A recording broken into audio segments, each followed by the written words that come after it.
Funds वगैरह कैसे manage करते हैं, कितने दिन लग जाएंगे, क्या इंटरेस्ट वगैरह रहता है, आप कितना लोन लोगे, क्या नॉन क्रिटिकल स्किल्स वाली और क्रिटिकल स्किल्स से मिनिमम सैलरी थ्रेशोल्ड है, इसी साल से चेंज हुआ है, वो है मंथली ईएमआई आती है। ये वाली ईएमआई नहीं दे पाओगे, उसमें से आप अपना 500 निकाल दो, बचे 11। अब जितनी आपकी सैलरी ज्यादा होगी उतनी जल्दी आप अपना लोन की जो टर्म स्टार्ट हो रही है वो हो रही है 2025 अक्टूबर। आपको 1 साल मिलेगा, उसमें आपकी जॉब वगैरह लगेगी। एक फॉर्म डाल रहा हूँ, कॉन्टैक्ट फॉर्म, गूगल फॉर्म, मेरे डिस्क्रिप्शन के पहले उसमें ही होगा, कैसे लोन लेना है, कितने टाइम में आप पे कर पाओगे। और बाकी वीडियो अच्छी लगी हो चैनल को सब्सक्राइब कर दो, वीडियो को like. Hey guys, welcome back to my YouTube channel. आज है 11 फरवरी और मैं वापस डबलिन आ गया हूँ, अपने रूम में बैठा हूँ डबलिन वाले में। तो आज की वीडियो में एक बहुत इंपॉर्टेंट टॉपिक के बारे में बात करने वाला हूँ। मेरे से वीजा एप्लीकेशन वगैरह स्टार्ट करने का टाइम आ रहा होगा, तो पूछते फंड्स वगैरह कैसे मैनेज करते हैं, कैसे दिखाते हैं। उससे हट के थोड़ा सा डाउट होता है कि उन्होंने स्टूडेंट्स ने स्टूडेंट लोन लिया है तो कितने टाइम पे वो पे कर सकते हैं, कितने दिन लग जाएंगे, क्या इंटरेस्ट वगैरह रहता है। तो मैं इस पूरी वीडियो में उसी के बारे में बात करने वाला हूँ। इस वीडियो में मैंने बहुत सारे अजम्पशंस लगाए हैं, जैसे आप कितना लोन लोगे, क्या इंटरेस्ट रहेगा, आपकी मिनिमम सैलरी आइलैंड में कितनी लगने वाली है, और critical skills, non critical skills दोनों अगर आपकी जॉब अलग अलग हैं तो किस में कितना टाइम आपको लगेगा। इस वीडियो में पूरा उसी के बारे बात करने वाला हूँ। और जो इंटरेस्ट रेट वगैरह मैंने लगाए हैं वो एवरेज इंटरेस्ट रेट जो मैंने सारे बैंक्स वगैरह में देखे हैं उस हिसाब से मैंने लगाया है। तो स्टार्ट करते हैं इस वीडियो को। तो सबसे पहले तो आपका मैं अज्यूम कर रहा हूँ कि आप लोन ले रहे हो 40 lakh rupees, 40 lakh rupees masters के लिए। और मैं मान रहा हूँ कि आप मैं ट्रिनिटी लेके चल रहा हूँ, मैं सारी चीजें अपर साइड पे लेके चल रहा हूँ, लोअर का तो फिर और कम हो जाता है, तो मैं अपर साइड पे लेके चल रहा हूँ। तो मैं मान रहा हूँ आपने 40 लाख का एजुकेशन लोन लिया है आयरलैंड के लिए। तो आप अपना ये लोन कितने टाइम में रीपे कर सकते हो। एक तो 2 टाइप्स की जॉब होती है, नॉन क्रिटिकल स्किल्स वाली और क्रिटिकल स्किल्स वाली। मैं पहले अगर आपकी नॉन क्रिटिकल स्किल्स जॉब लगी है तो उसमें कितनी सैलरी मिलेगी और क्या ब्रेकडाउन रहेगा वो बताता हूँ। तो नॉन क्रिटिकल स्किल्स में सबसे मिनिमम सैलरी थ्रेशोल्ड है, इसी साल से चेंज हुआ है, वो है 34,000 यूरोज का। 34,000 यूरोज में से टैक्स वगैरह कट के इन हैंड आते हैं 28,917 यूरोज। तो मंथली ये बना 2,410 यूरोज। ये आपका बना मंथली, आप इतना कमाने वाले हो। तो मंथली में से मैं हटा देता हूँ आपका रेंट, 1000 यूरोज तो मिनिमम रेंट होएगा ही। मिनिमम मतलब कम भी हो सकता है थोड़ा बहुत अगर आप शेयरिंग में दे। तो एवरेज मैं 1000 यूरोज लेके चल रहा हूँ, आयरलैंड में इतना ही चल रहा है आजकल, ज्यादा कम एवरेज कर दिया 1000 यूरोज। तो बचे आपके इसमें 1410 यूरोज, इतना बचा आपका। और 500 यूरो, 500 यूरोज आप मंथली मिनिमम स्पेंड करोगे, ये होएगा ही होएगा, इसे कोई नहीं चेंज कर सकता। तो 500 यूरोज आपका अपना मंथली स्पेंड हो गया, एक्सपेंसेस वगैरह हो गए, तो ये भी हटा दो। तो अब आपके बचे 910 यूरोज, यहाँ बच गए आपके 910 यूरोज। फिर एजुकेशन लोन आपने 40 लाख का लिया हुआ है, इस पे मैं 10% इंटरेस्ट मान रहा हूँ, इतना ही चल रहा है। मैंने 4-5 बैंक्स मैंने देखे हैं, 10% वो हो गया। और मैं मान रहा हूँ 5 साल के लिए, 5 साल में अगर आपको ये लोन रीपे करना है तो आपके मंथली ईएमआई आती है 1050 यूरोज। ये मैंने बहुत कैलकुलेशन वगैरह मैंने बैंक ऑफ बड़ौदा का स्टूडेंट लोन हुआ है ईएमआई कैलकुलेटर, वहाँ पे भी देखा है। और 2-3 कैलकुलेटर्स मैंने सारे देखे हुए हैं, ये कैलकुलेशन मैं वहाँ से देख के बता रहा हूँ, तो ये गलत होने के चांसेस बहुत कम है, फिर भी एक बार खुद देख लेना। तो आपकी ईएमआई आती है 1050 यूरोज, और आपके नीचे जाओ तो बच रहे थे 910 यूरोज। तो 34,000 अगर आपकी मिनिमम सैलरी है, नॉन क्रिटिकल स्किल्स जॉब, तो आप ये वाली ईएमआई नहीं दे पाओगे 5 साल में। 5 साल में आप ये कंप्लीट नहीं कर सकते। इसी को अगर आप 6 साल कर दो तो आपकी ईएमआई हो जाएगी 6 साल में पूरी, मतलब आपका लोन 6 साल में पूरा हो जाएगा। 34,000 40 लाख वो आपके क्या कहते हैं लोन पे हो जाएगा 6 साल में, इंटरेस्ट 10%। और हाँ यही है monthly EMI. Monthly EMI calculate कर देता है एक बार, इसमें कितनी आएगी। इसमें आपकी मंथली ईएमआई आ रही है 905 के आसपास। तो ये तो अब आप कर सकते हो 905, और आपके 910 बच रहे तो 6 साल में आपका हो जाएगा। फिर अब हम आते हैं क्रिटिकल स्किल्स पे। क्रिटिकल स्किल्स में मिनिमम वेज होती है, चेंज हो गई है अभी, 38,000 यूरोज। उसमें से टैक्स वगैरह कट के इन हैंड आता है 32,000 यूरोज और मंथली आपका बचता है 2,650 यूरोज। अब वही आपका लोन था 40 लाख का, 10% इंटरेस्ट, 5 इयर्स की मैं मान रहा हूँ आपको 5 इयर्स में लोन रिपे करना है। अगेन आपका बनता है मंथली EMI 1,050 यूरोज, ये आपका EMI बन गया। फिर आपके 2,650 यूरोज जो थे उसमें से आपके 1,000 यूरोज चले जाएंगे आपके रेंट में, रेंट निकल गया, बचे 1,650 यूरोज। उसमें से आप अपना 500 निकाल दो, बचे 1150 यूरोज।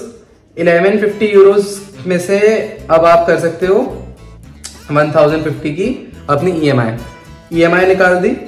आपके मंथली एक्स्ट्रा जो बच गया वो मैं बताऊंगा। 500 मैंने शायद से रेंट वो बोल दिया है, लेकिन वो 500 मंथली एक्सपेंस है। 1650 में से 500 यूरोज हटा दो तो आपके बचे 1150 यूरोज। 1150 में से 1050 हटा दो, आपका एक्स्ट्रा बच रहा है 100 यूरो। 100 यूरो में से आप उसे अपने एक्सपेंसेस में ऐड कर दो तो वो 600 यूरो आप मंथली खर्च कर सकते हो। तो 5 साल में आप ये पे कर सकते हो। 5 साल में आप 40 लाख का लोन रीपे कर सकते हो अगर आपकी मिनिमम सैलरी लग रही है क्रिटिकल स्किल्स में 38,000 यूरोज की। इंटरेस्ट है 10% और हाँ इंटरेस्ट है 10%, ये आप कर सकते हो पे। तो ये हो गया क्रिटिकल स्किल्स में। नॉन क्रिटिकल स्किल्स में दोनों बता दिया मैंने। अब जितनी आपकी सैलरी ज्यादा होगी उतनी जल्दी आप अपना लोन रीपे कर सकते हो, या फिर आपको अपना EMI कम करना है तो उसकी ड्यूरेशन बढ़ा दो, लेकिन ये काफी कम लोग सजेस्ट करते हैं, जितना जल्दी हो सके लोन रीपे कर देना चाहिए। तो ये बात हो गई। और मेरे एक दोस्त ने एक बैंक है उससे लोन लिया है, अभी मतलब लिया हुआ था, उसका इंटरेस्ट है 10% और उसकी सैलरी अगर 45 लाख में एज्यूम कर रहा हूँ है तो उसे पे करने हैं मंथली 1,30,000 INR। तो वो बहुत ज्यादा है। उसमें उसके मंथली कितने बनेंगे 2,40,000 के आसपास। उसमें से रेंट भी निकालना है और EMI भी निकालना है और मंथली एक्सपेंसेस भी निकालना है, तो वो बहुत ज्यादा हो जाता है। और इसमें ऐसा होता है, लाइक मैंने सारी चीजें पूछ ली उससे, इसमें ऐसा होता है जैसे मेरा अगर सेमेस्टर खत्म हो रहा है 2024 में मई में, तो लोन की जो टर्म स्टार्ट हो रही है वो हो रही है 2025 अक्टूबर से। तो आपकी एजुकेशन कंप्लीट होने के बाद 1 साल का आपको टाइम देते हैं बैंक वाले ये सब करने के लिए, मतलब लोन रिपेमेंट स्टार्ट करने के लिए। तो ऐसा नहीं है कि जैसे ही आप खत्म हुआ आपको अगले दिन से स्टार्ट करना है, आपको 1 साल मिलेगा, उसमें आपकी जॉब वगैरह लगेगी। तो पहले अगर आपकी जॉब टाइम से लग गई है तो पहले साल आप सेव कर सकते हो मैं पैसे, मैं सजेस्ट करूंगा जो पहले साल कमा रहे हो वो सेव करो। उसके बाद उसके अगले साल से आपको लोन पे करना स्टार्ट करना पड़ेगा। आप इसमें आपके पास ऑप्शन होता है कि आप जब से स्टार्ट कर रहे हो कमाना तब से आप पे करना स्टार्ट कर दो, लेकिन जो लोग रिकमेंड करते हैं वो यही करते हैं कि पहले साल अपने पैसे बचाओ, उसके बाद लोन रीपे करना स्टार्ट करो। तो ये मैंने दोनों चीजें बता दी हैं कि कितना टाइम लगेगा आपको अपना लोन पे करने में। Non critical skills minimum wage 6 साल, क्रिटिकल स्किल्स मिनिमम वेज 5 साल और लोन अमाउंट 40 लाख, 10% इंटरेस्ट पे। इंटरेस्ट वेरी करता है, काफी सारे बैंक्स 12% भी लेते हैं, 14% भी लेते हैं, 1-2 मैंने देखे हूँ 8.5% भी लेते हैं। तो बैंक चूज करना बहुत इंपॉर्टेंट रहता है। तो एजुकेशन लोन में आपको कैसे ढूंढना है, कौन सा अच्छा बैंक है कौन सा नहीं है, तो उसके लिए मैं एक कंसल्टेंट को जानता हूँ, वो आपको पूरा हेल्प करेंगे आपका एजुकेशन लोन के पूरे प्रोसेस में।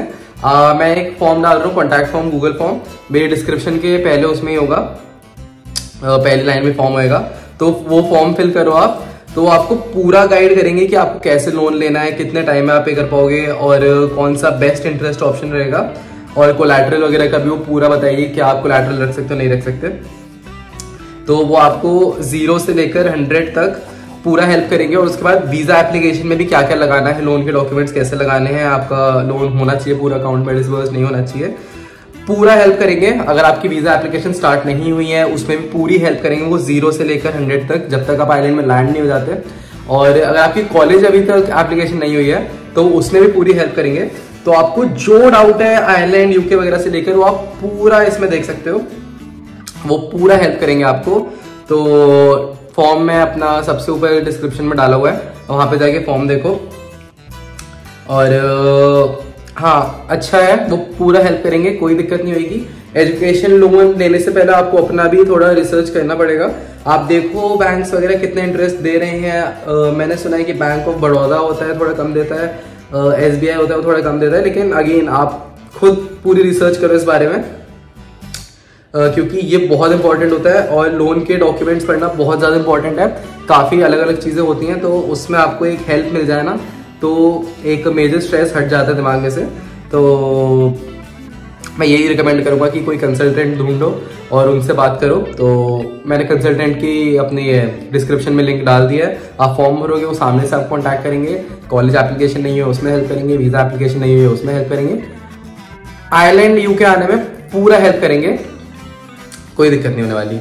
और बाकी कोई भी डाउट है studentinIreland.com, studentinIreland insta, comment section, हर जगह रिप्लाई कर रहा हूँ। आजकल थोड़ा ये हो रहा है कि बहुत सारे मैसेज आ रहे हैं मेरे को, क्योंकि अगेन क्या टाइप हो गया ना, लोगों को वीज़ा एप्लीकेशन वगैरह स्टार्ट करनी है, ऑफर वगैरह मिल गए हैं काफ़ी लोगों को, तो वो करना है। इसलिए बहुत सारे लोगों को हो जाता है, तो हल्का सा लेट हो जाता है कई बार, लेकिन हाँ स्टार्ट कर दो अपनी एप्लीकेशन वगैरह, लोन का प्रोसीजर स्टार्ट करो और ऑल द बेस्ट भाई, ऑल द बेस्ट। बाकी वीडियो अच्छी लगी हो चैनल को सब्सक्राइब कर दो, वीडियो को लाइक कर दो, कोई भी डाउट हो कमेंट कर दो। studentinIreland इंस्टा, studentinIreland.com, और अब वीडियो ज्यादा रेगुलरली आएंगी क्योंकि मैं वापस आ गया हूँ। ठीक है, बाय।